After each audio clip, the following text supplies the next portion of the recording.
আমরা চলে আসলাম দৌলতপুর দিয়ে হাটখোলা বাজারে।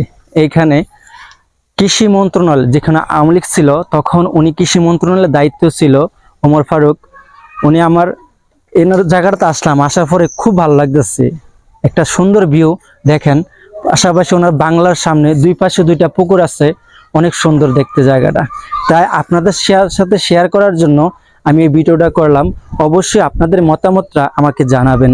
আসুন আমরা দেখি ওনার বাংলোটা কতটুকু সৌন্দর্য। ওনার বাড়িতে যাইতে সময় লোকেশনটা খুব সুন্দর।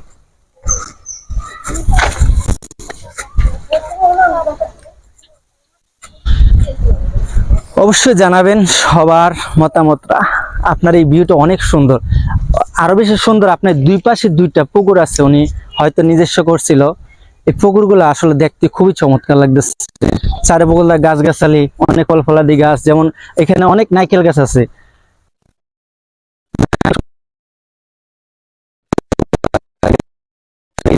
ডাককলার ভিতরে থাকি, এই যে ইট পাথরের বাসার ভিতরে থাকতে থাকতে এই সৌন্দর্যগুলো উপভোগ করা যায় না। এই যে ওমর সাহেবের যেই বাসভবনটা দেখুন, দেখতে কি সুন্দর। আজকে মনে হয় ওনার ভাই এখানে আসছে সম্ভবত। আওয়ামী লীগের সময় কৃষি মন্ত্রণালয়ের দায়িত্বে ছিলেন উনি, এখন বর্তমানে রিটায়ার্ড।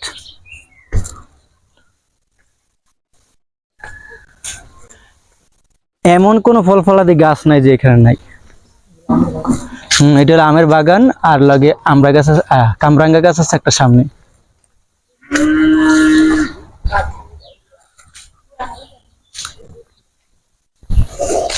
ভিতরে ঢুকলে কেউ কিছু আসলে ওনার সামনে দিয়ে ওনার বাসভবনটা আসলে দেখার মতন চমৎকার লাগতেছে।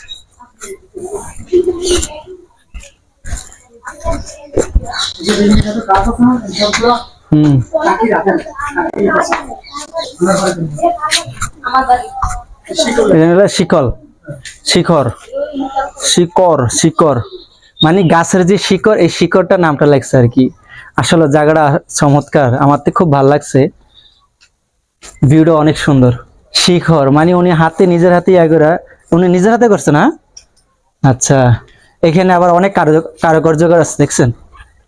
এখানে যেমন গরু গাড়ি আছে, অনেক সুন্দর সুন্দর কারুকার্যকার, অনেক ফল ফলাদি, যেমন ডাব গাছ না? আচ্ছা, ডাব গাছ, এই যে কাঁঠাল গাছ, মাছ, নৌকা, শাপলা ফুল, আরো এদিক দিয়ে যে ঘর আছে, আপনার গরু গাড়ি আছে।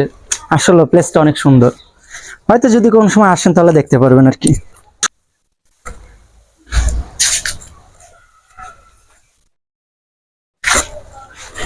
ভিউ না দেখলে, না আসলে সরাসরি বোঝা যায় না। পাকছে কিনা দেখি তো, হয়তো পাকলেও নিতে পারো।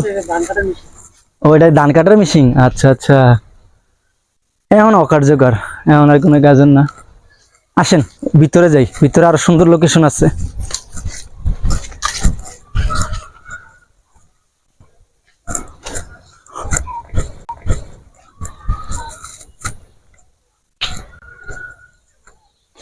ঝাউ গাছ, এটা হলো আপনার বনে পাওয়া যায় ঝাউ গাছটা, অথচ এখানে এখানে মনে হয় লাগাইছে না?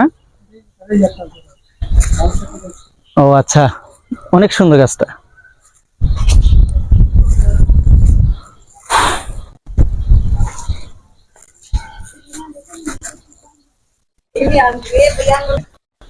এখানে ওনার গাটলাটা আসলে আরো আকর্ষণীয়।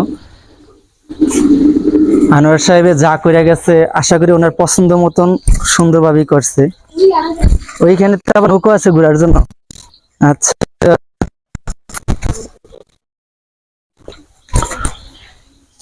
খুব সুন্দর ভিউ।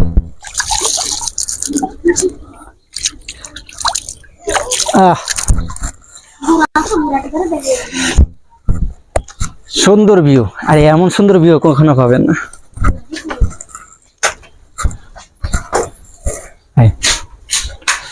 আসেন আরো ঘুরে দেখি ওনার আনোয়ার সাহেবের পুরোটা বাড়ি আজকে ঘুরে দেখবো।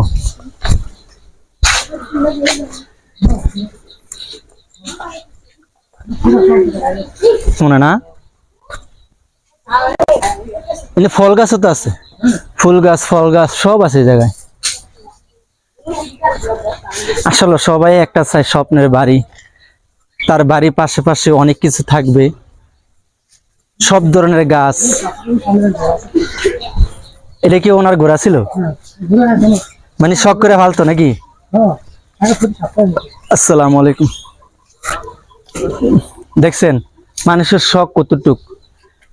আনোয়ার সাহেব ঘোড়াও পালতেন, এখনো আছে ওনার ঘোড়া। এটা কি প্রথম থেকে আছে? এই যে ঘোড়াটা দেখছেন, সারা সারা কিন্তু এখানেই থাকে, এখানে ইয়ে করে। আর ছিল নাকি একটাই ঘোড়া? ও আচ্ছা, দেখ শখের জিনিস যেতটুকু করছে আলহামদুলিল্লাহ অনেক ভালো। তো আসেন আমরা ঘোড়াটার সাথে একটু মোলাকাত করি। আহ, বাহ, তোমার নাম কি? তোমার নাম কি? তানজিনা? টাইগার? ও সেই সেই। আচ্ছা, যাক তোমার সাথে পরিচিত হয়ে ভালো লাগলো। আবার লাত্তি মাত্তি মারো না।